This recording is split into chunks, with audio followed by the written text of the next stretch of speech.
Hi, I'm Derrick Jensen. This is Resistance Radio on the Progressive Radio Network. My guest today is Jen Marlowe. She's a Seattle-based author/documentary filmmaker/playwright and human rights advocate.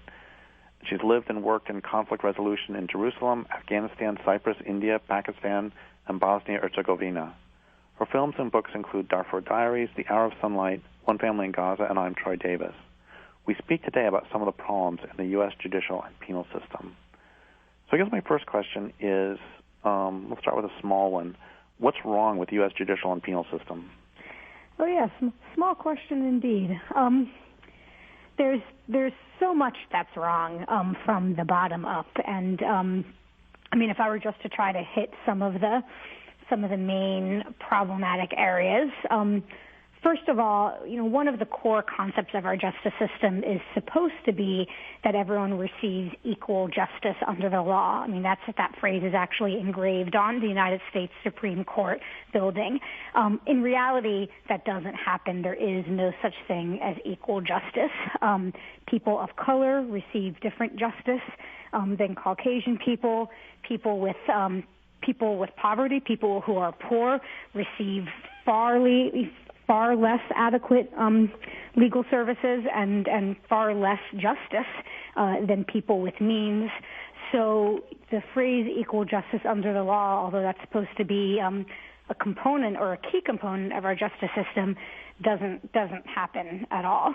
Another thing I think is really problematic in our justice system is that it's much more focused on being punitive than on rehabilitation.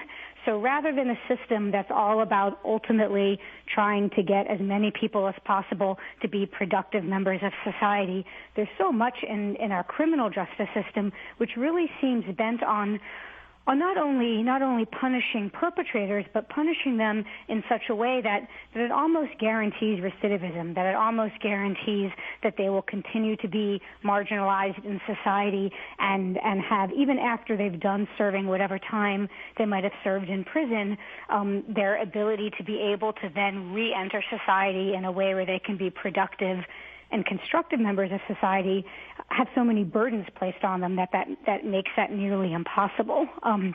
So I think that's an enormous flaw. And kind of in a larger sense, and I think maybe part of these first two problems feed into the third thing I would say, which is that I think in many ways our criminal justice system is not used in the pursuit of justice so much as in a pursuit for political aims. And I think if you really start to examine the mass incarceration that there is in the United States right now, in the United States, we have a greater number of people in prison, a greater percentage of our population are locked up than any other country in the developing world. And if you look at the war on drugs, so much of that seems to be about political goals rather than actually about keeping society safe, which ultimately should be what a criminal justice system is. Their goals should be about keeping society safe, and it's not. It doesn't function that way. Wow, there's so many directions I want to go with this, and let's keep the keeping society safe thing in the back of our mind for a second. And first place to go, I think, is something I was thinking years ago. In my book, Culture Make Believe, I started by asking, the book ended up being 700 pages, and it was supposed to be a 5-page introduction to an encyclopedia of hate groups. And the book kind of exploded because I asked the question, what's a hate group? And when I went to a KKK website, the KKK website said, we're not a hate group, we're a love group because we love whites. And so I was thinking, okay, either the KKK isn't a hate group or we can't trust rhetoric. And the next question is, if you can't trust rhetoric, what do you trust? And then I fell into this huge morass, which turned into a 700-page book, because if you go just by the numbers, the biggest racist segregationist organization in the country is U.S. judicial and penal system, because it's achieved segregation of African-American males on a scale the KKK can only dream of. And it gets really, what are the numbers on that? It's about 33% of African-American males, this was 10 years ago, 33% of African-American males between the ages of 18 and 35 are under so-called criminal justice supervision. And in some cities like Baltimore, it's over 50%. And, what would you like to say, if anything, about about the sort of systematic racism that you brought up? Well, it's, and I think the numbers that you just quoted, those statistics are, I think, are accurate. I mean, those are the same kinds of numbers that I have come up and of course it varies, like you said, city to city, and when you're looking at different age groups, the numbers vary, but an enormous percentage of specifically African American males spent some period of time under the criminal justice system. And of course, that's not just the time they spend in prison, but even after they're released, whether it's probation or parole, they're still under criminal justice supervision.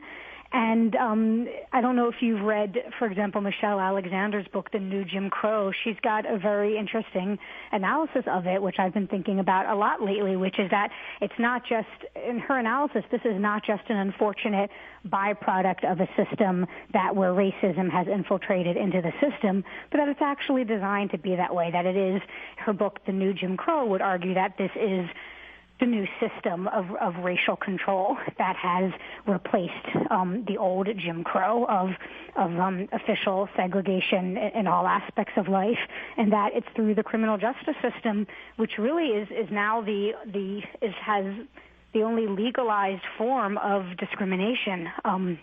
Because people who have been labeled a felon, who have been put in jail, when they come out, all sorts and forms of legalized discrimination they are facing, and that's discrimination in the housing sector, in education sector, in job sector, and it's perfectly legal.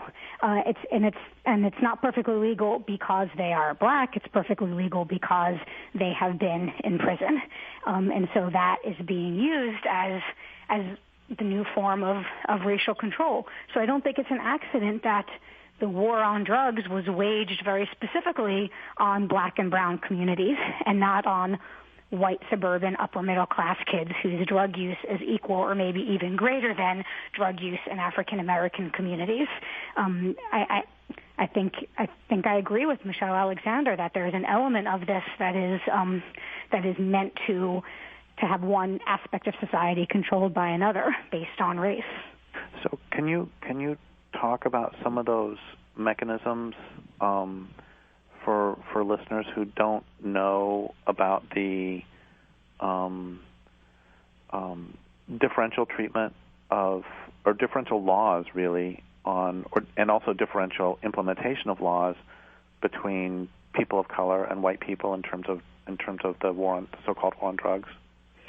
Sure. Well, it's really felt in every level of the system. So, stage one, where is the quote unquote war on drug waged? And like I said a moment ago, you don't have stop and frisk happening in white middle class neighborhoods. Stop and frisk policies are happening in neighborhoods that are largely of black and brown communities. So it's black and brown young men who are being randomly stopped, randomly searched, pulled over in their cars, all in these giant fishing expeditions to try to catch some reason, some pretext to be able to then enter them into this system of racial control, which arguably can be what the criminal justice system is called. So in terms of who is targeted, there's a vast difference between whether you're a 20-year-old white suburban kid versus a 20-year-old African American kid living in an inner city community. So it starts there, and then every step along of the way in terms of what charges the prosecutor decides to press forward with, and how aggressive the prosecutor is. There's a whole lot of discretion in our criminal justice system that is in the hands of the prosecutor. The imbalance of power between the prosecutor and the defense is very stark in a lot of different ways, and so the prosecutor can decide how many, if he's going to load on charges onto the person being prosecuted with the intention of getting a plea bargain out of them. There's all kinds of ways the prosecutor can manipulate his or her power in order to get a certain end. And then, of course, if there is time served, after that time is served, you're often still under the form or control of the criminal justice system, whether that's because you've been paroled or because of probation. So we have, not only the millions of people who are behind bars, but the many millions more who are still under the control of the criminal justice system in one way or the other. And these legalized forms of discrimination often carry on the rest of your life. And this varies state by state, but in many, many states, if you have a felony charge, you're not permitted to vote. I mean, you are completely taken out of the democratic process. And that ranges from a number of years in some states to a lifetime in other states.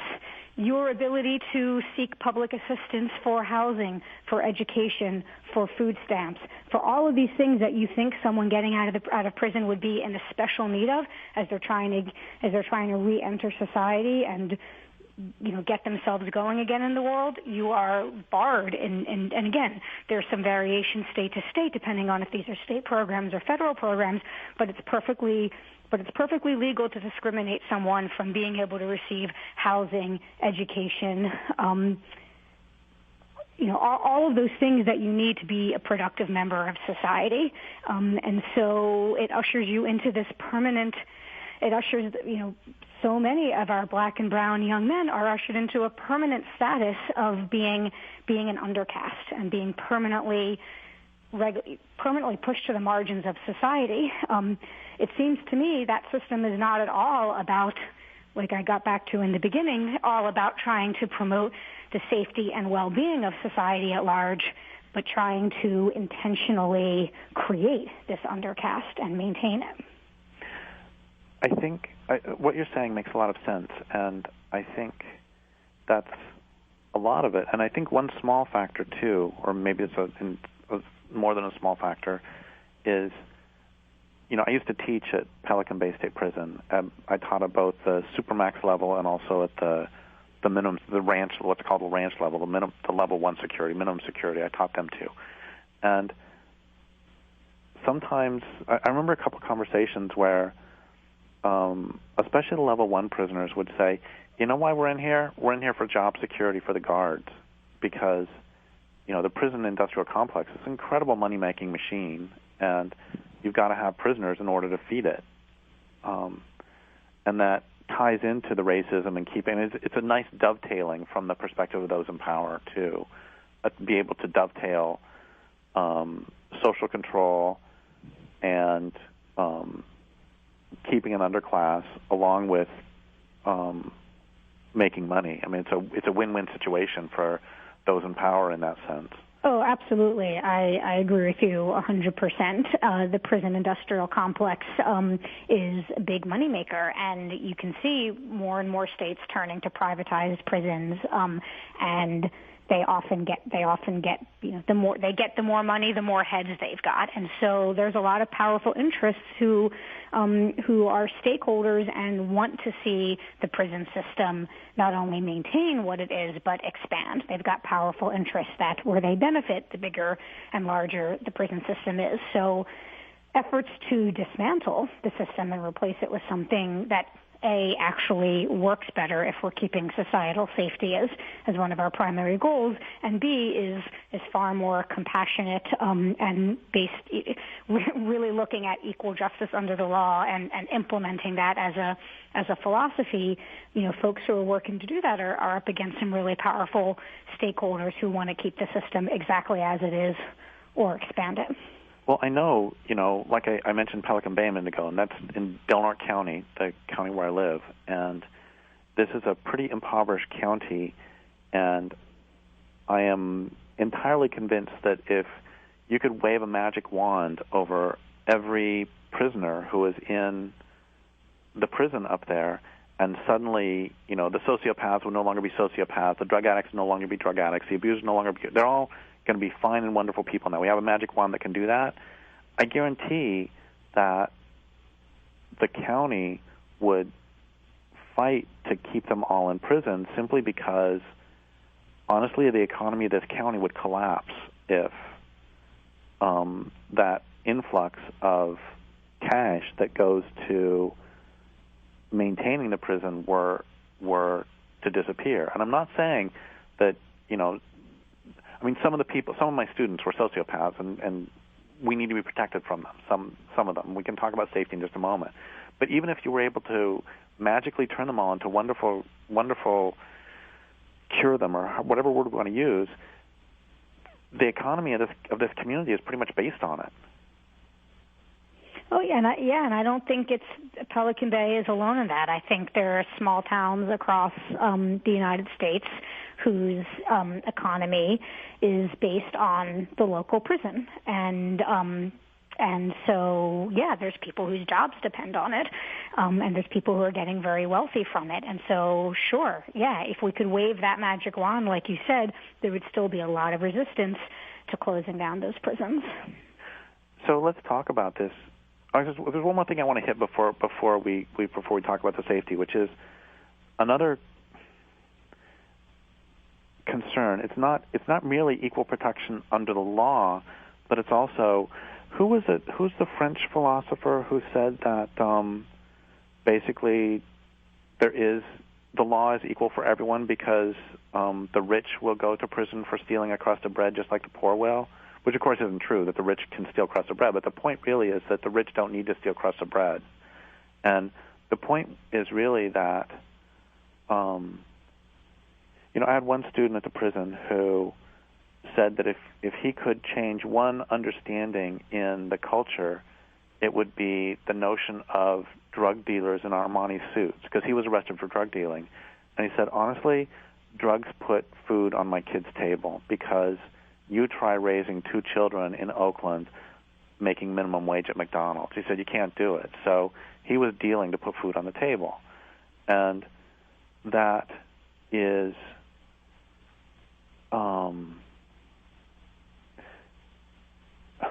what I'm trying to get at is that the damage that he caused to society is infinitely smaller than the harm caused by Tony Hayward of BP, or Dick Cheney, for that matter, or frackers. And so there is not only at the level of implementation, but there's also the fact that laws are made by and for rich people. And there are rules. I mean, they do put in rules that do protect people, but for the most part, they criminalize. And basically, they criminalize stuff they don't like, and they don't criminalize stuff that they do like that benefits them.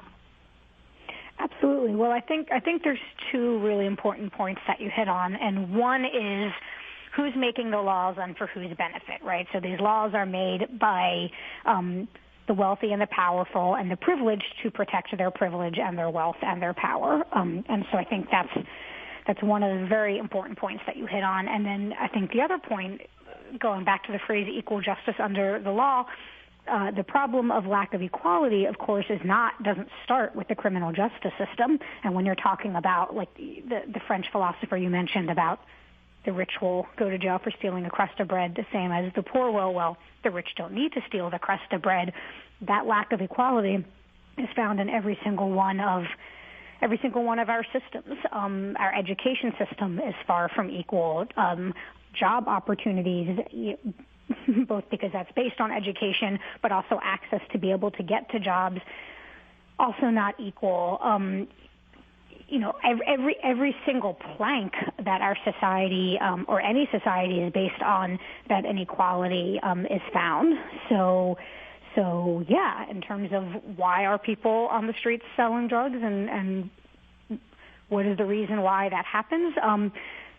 Necessity. It's no accident that, I think it's not a total coincidence that the same time that crack swept through began to sweep through the inner city streets, which was actually after the drug war was quote unquote declared. But that's not long after all the factories got moved out of the inner city. So all of these places that were hubs of manufacturing jobs, those jobs dried up, disappeared, and unemployment took a sharp increase.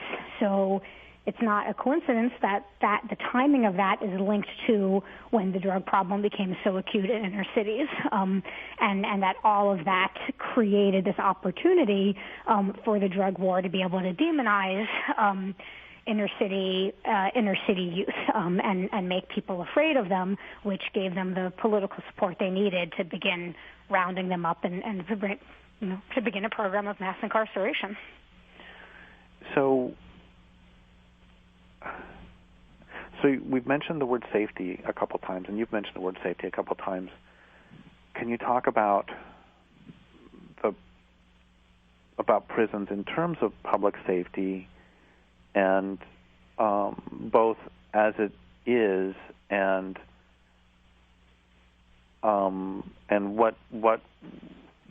what would you suggest to make? I mean,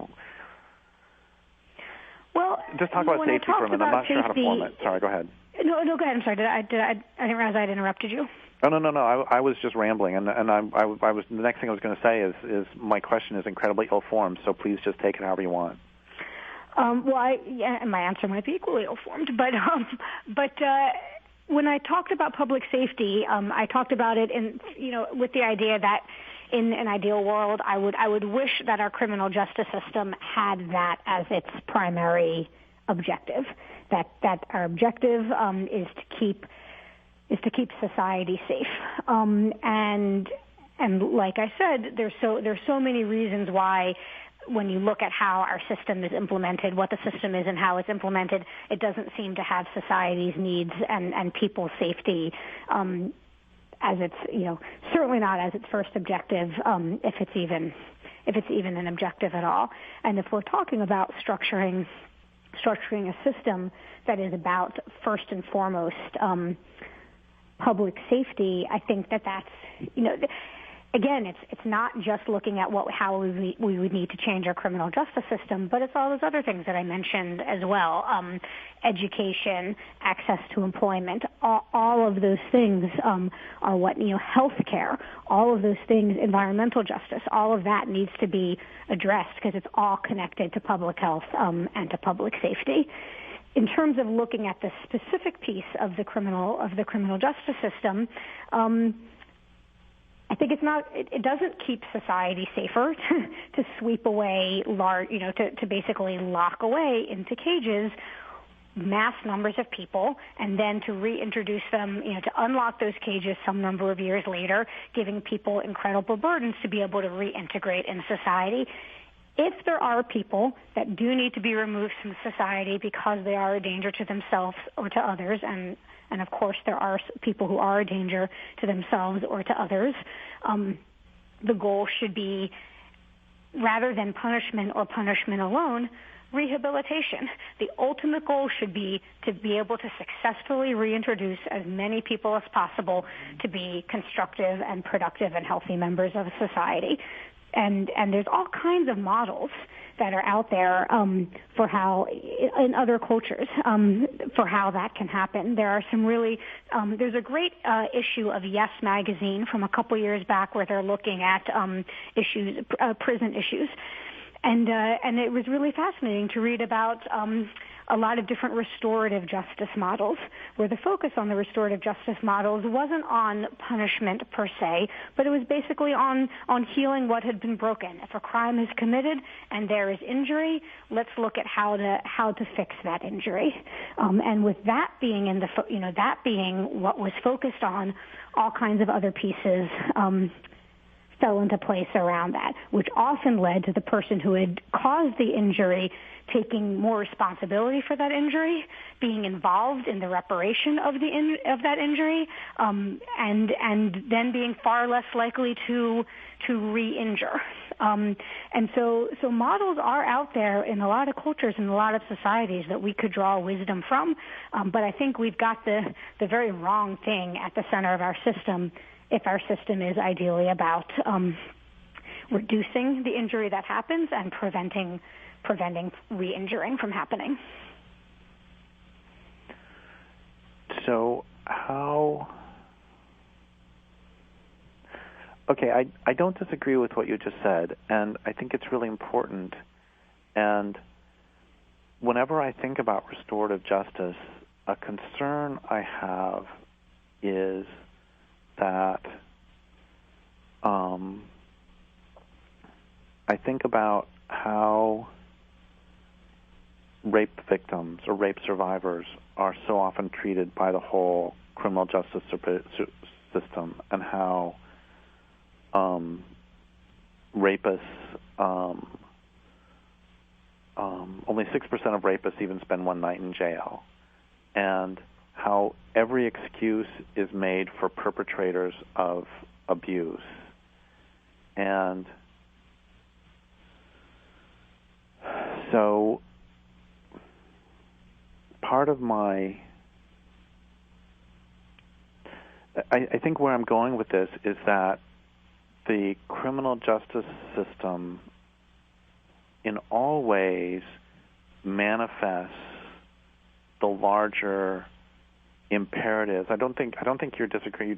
I think you're saying this too, that it manifests the larger imperatives of the culture.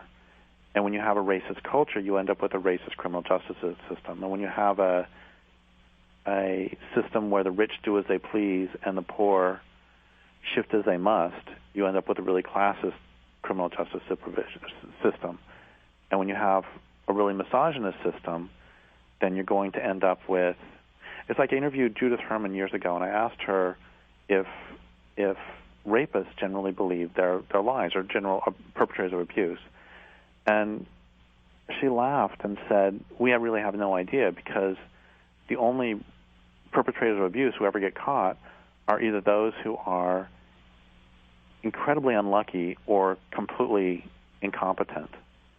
And so we don't actually know what the run-of-the-mill perp, what they're thinking. They never get caught, and so they never get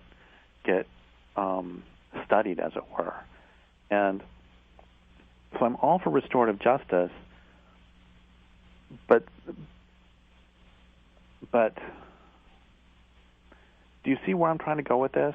Can I shut up, or do you want me to say more? No, well, I think I get what you're saying. I mean, I think what you're saying is that in the model that we already have, when people are victims of sexual violence, be it rape or other forms of sexual violence, that's not treated, that's not honored or treated with a level of import. Every excuse is made. And so the perpetrators of those crimes are often, pay little to no price, and the victims of those crimes are basically, tell me if I'm putting words in your mouth, but are basically left to feel very devalued as people because what happened to them has been so devalued, and their experience has been given such little societal importance.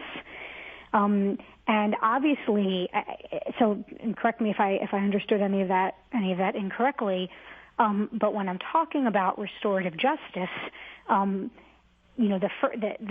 victim and the victim's needs and the victim's experience, I think, needs to be at the center of that. And there's different models of it. So when people talk about restorative justice, it doesn't mean just one thing. It's a concept, but how it's implemented. There's lots and lots of different models throughout many, many different cultures of it.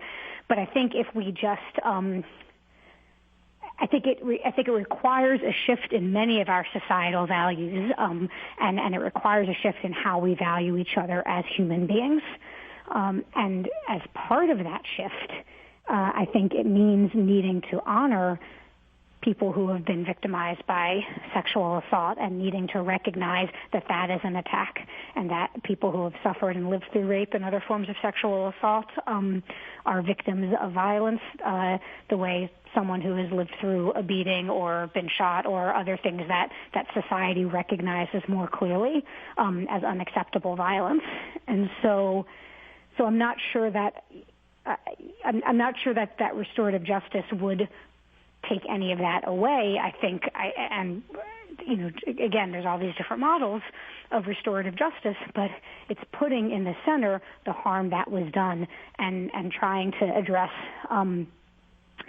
how to, ways to fix that, or ways to address it. And so the first step of that is recognizing the harm that is done. And it seems that that's where we fall way short as a society when it comes to crimes of sexual violence. We don't recognize them as real crimes, and that's what's criminal.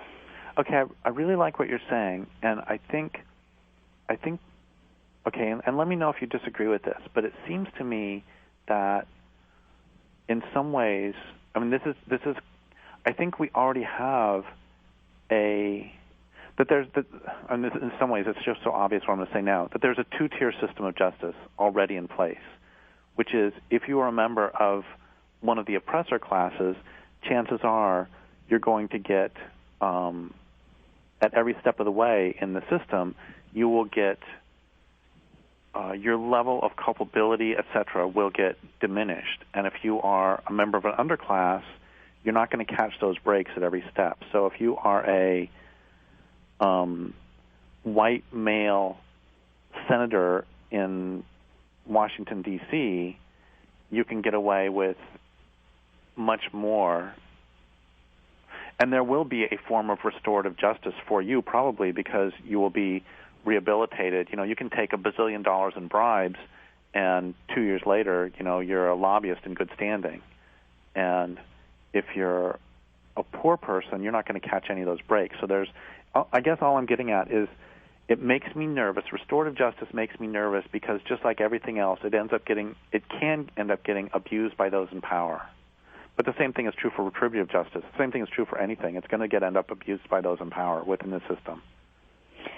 I hear what you're saying, but I guess I don't see, when I talk about restorative justice, I don't see that as being letting someone getting let off the hook. Mm-hmm. Because, again, I think the key to restorative justice is really addressing the harm that was done and working to repair that harm. And so if Tony Hayward from BP was in a process of restorative justice, it would mean really and truly steps of taking true responsibility for the disaster that happened and taking true responsibility for ensuring that it wouldn't happen again. And that would have to lead to enormous shifts in how power and privilege operated. So sure, would calling something restorative justice and putting it in the hands of the powerful lead to some of the same abuses that we already see? Of course.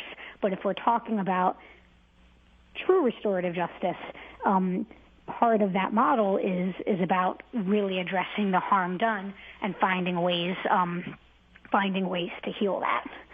And so it's not just about someone getting the free let out of jail, the let out of jail free card. Well, that makes perfect sense. Thank you for being so clear on it. And so I guess now I can see two directions to go. One of them would be to talk about Troy Davis specifically because you wrote the book I Am Troy Davis. So talk about his case as much as this applies, or if you'd rather talk about you've done so much work around the world, having to do with conflict resolution, having to do with, you have just there's all this incredible work. So which direction would you like to go? I'd be happy to go in either direction. It might make more sense to start to talk about I'm Troy Davis and Troy's case because my own entry point into trying to explore what's happening in the criminal justice system here in the U.S. was really sparked and triggered by my involvement with Troy and with his family.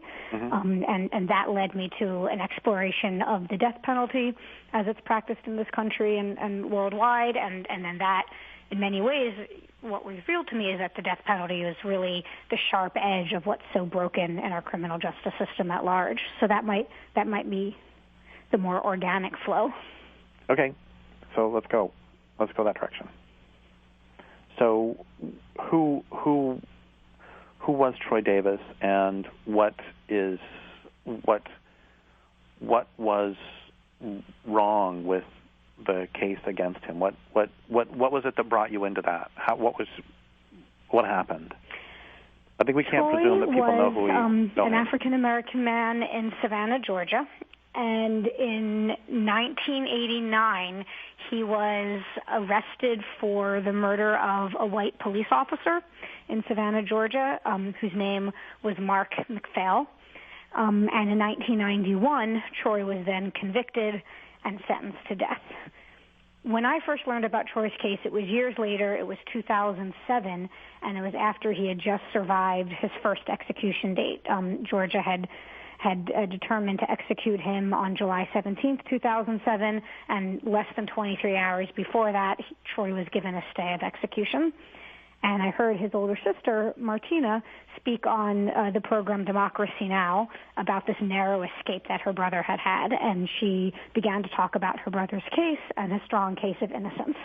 And she had been fighting, as she revealed on this interview, she'd been fighting to prove Troy's innocence for years and years. And I got curious about his case. I'd never heard of Troy before. I had never heard about his case. And I began to do some research on it.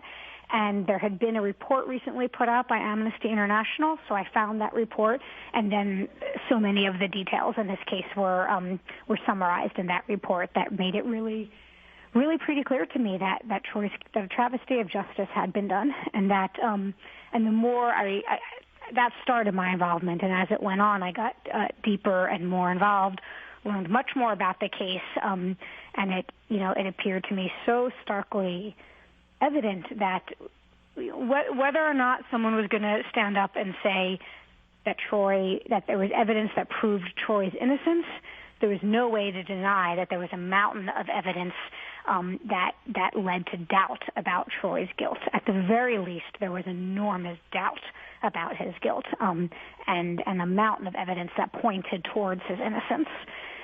And seeing how the state of Georgia was still prepared to execute Troy, and Troy ended up surviving 2 more execution dates before they ultimately succeeded in killing him.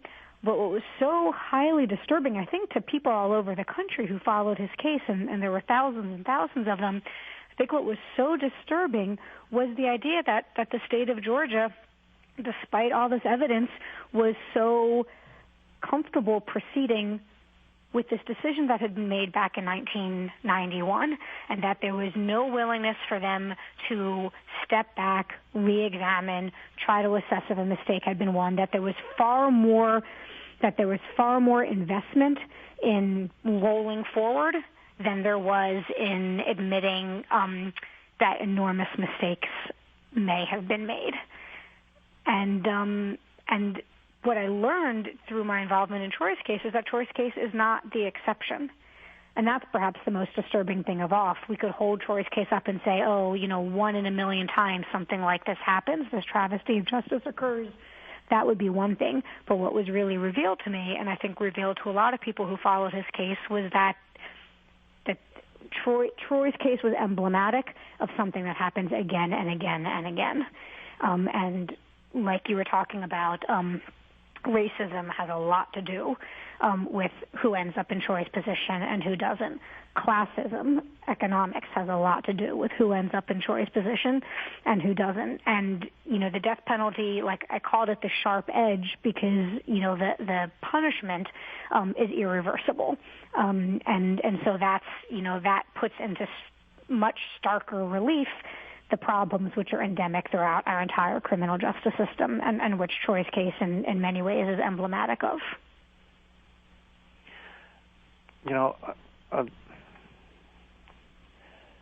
I'm thinking a couple things. One of them is back about the racism and classism, and this is something I sent you in a note previously, and it's something that I've said for years, and it's always just blown me away, which is 2 riddles that aren't very funny. The first one is, what do you get when you cross a long drug habit, a quick temper, and a gun? And the answer is 2 life terms for murder, earliest release date 2026. And that was one of my students at the prison.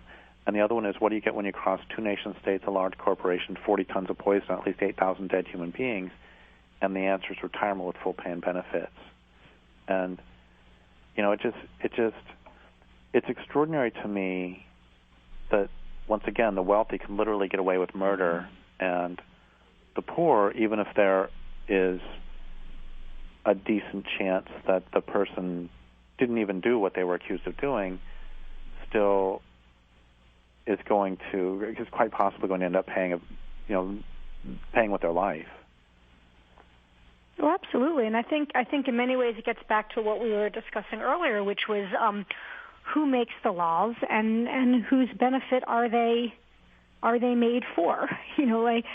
The idea of life, liberty, and the pursuit of happiness was an edit, was a rewrite. That phrase was originally life, liberty, and the pursuit of property were inalienable rights. I mean, our entire system was based on on documents and laws that were developed by privileged white men who were seeking to maintain and expand their privilege. And so it's horrifying but not surprising to me, the sober truth behind those two riddles that you just shared. So what is the relationship between your work with Troy Davis and your larger work with what's wrong with the United States penal system and your fabulous work all over the world?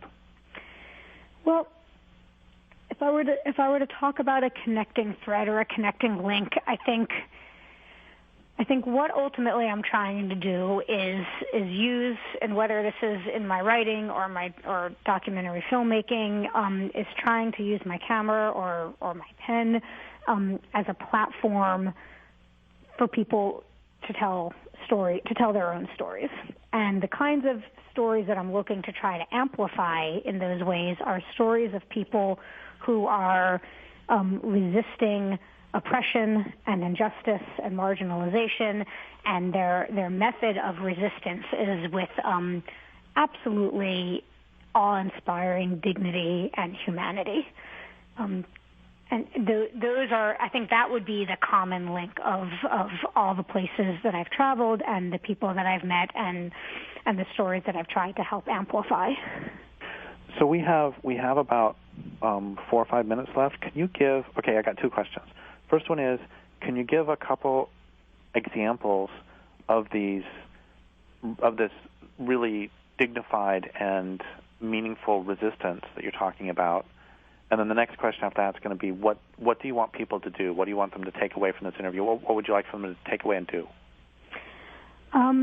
Sure. Well, in terms of some examples, there's so many.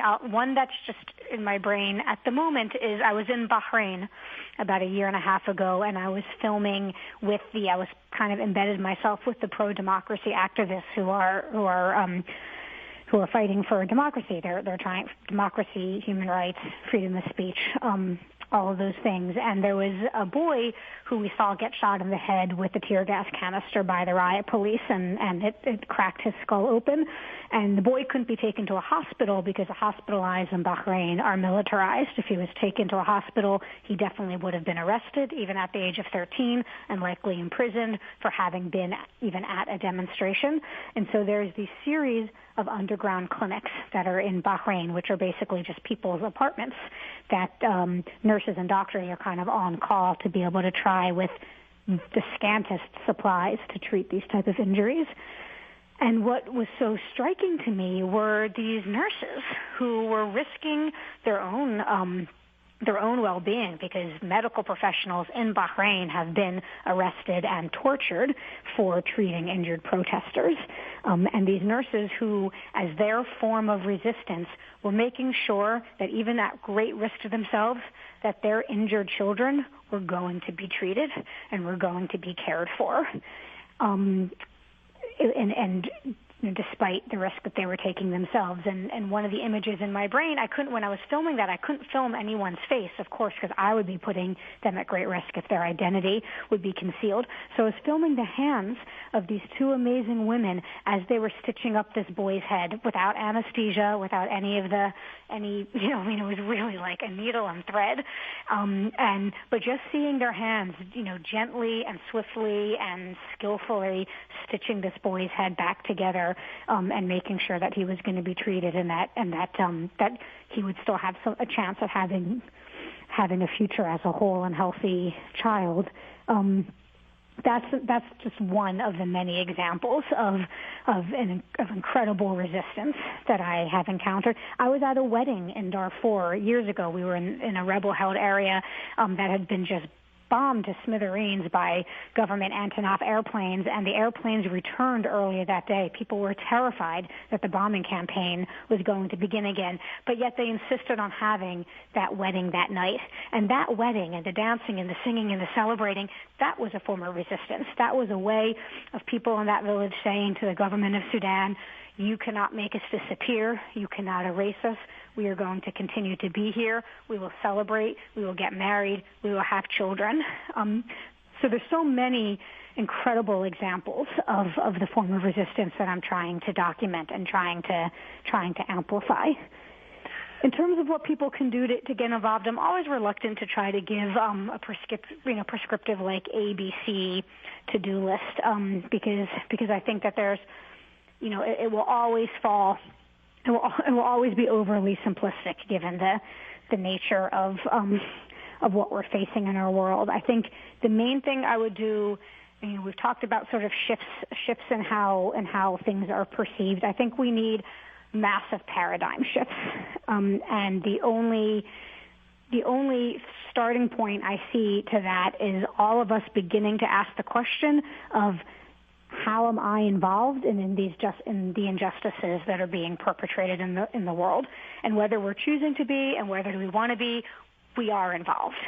And until we begin to look at our own power and privilege that we might have been born into in some ways, or access in different ways, I think for many people, at least, I can't say this is true for everyone. For many people, the starting place is asking ourselves, what are if we're in a position of privilege, what are the systems in place that have privileged us, and how can I work in solidarity with folks to dismantle those systems and work in partnership and in alliance with folks to rebuild those systems with ones that are based with more equity and more true justice.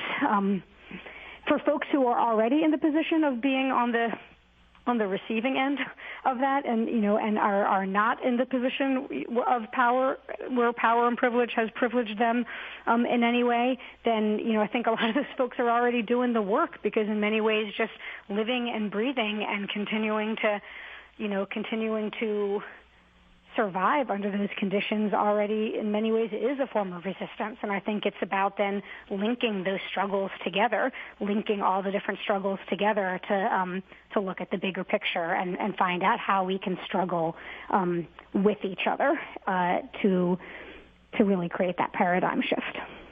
That's really beautiful. Thank you for that. And thank you for being on the show, and thank you very much for listening. I would love to have you back sometime and just talk about, the whole time, just about examples like you just gave. That would be really fun if you would like that. Oh, I would love that. Yeah, Derrick, I'd be happy. I'll be on anytime you like. Okay, great. Anyway, thank you for being on, and thank you very much for listening. My guest today has been Jen Marlowe. This is Derrick Jensen for Resistance Radio on the Progressive Radio Network. Thank you very much.